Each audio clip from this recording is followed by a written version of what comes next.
নমস্কার বন্ধুরা, পুষ্প রান্নাঘর আপনাদের সবাইকে স্বাগতম। আজকে চলে এসেছি আমি নিরামিষ ভেজ ডাল করব। মুগ ডালটা ভেজে সিদ্ধ করে নিয়েছি, আর এখানে দেখো পাঁচফোড়ন, শুকনো লঙ্কা, ফোড়ন দিয়ে দিয়েছি। দিয়ে এবার সবজিগুলো আমি একটু ভেজে নিচ্ছি।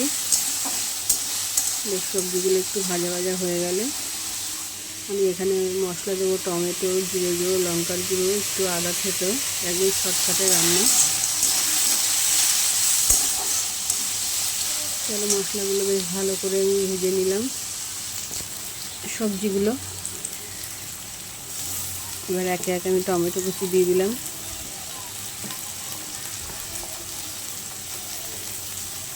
এবার আদা থেতোটা দিয়ে দেবো।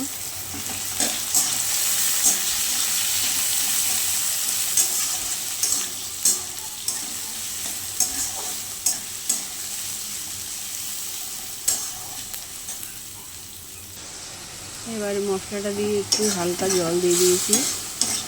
জল না দিলে শুকনো মশলা পুড়ে যেতে পারে। এবার আমি ডালটা দিয়ে দিলাম। ডালটা দিয়ে একটু বাটিটা ধুয়ে একটু জলটা দিয়ে দেবো।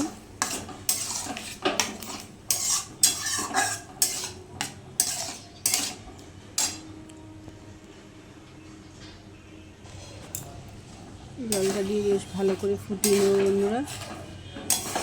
একদম চটজলদি, বেশ ভালো লাগে খেতে। আর এখানে একদম গরম মশলা, ঘি আর ধনেপাতা নিয়ে নিয়েছি।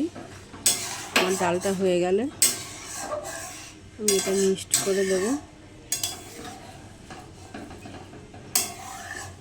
সুন্দর একটা সেন্ট বেরিয়েছে। ডালটা যা খেতে হয়েছে বন্ধুরা, খুব সুন্দর হয়েছে ডালটা খেতে। দেখো মিশিয়ে দিলাম। আমার একদম রেডি হয়ে গেছে নিরামিষ ডাল, মুগ ডাল, ভেজ ডাল। কেমন হয়েছে অবশ্যই কিন্তু তোমরা কমেন্ট করে জানাবে। আজকের মতো রাখি বন্ধুরা, টাটা।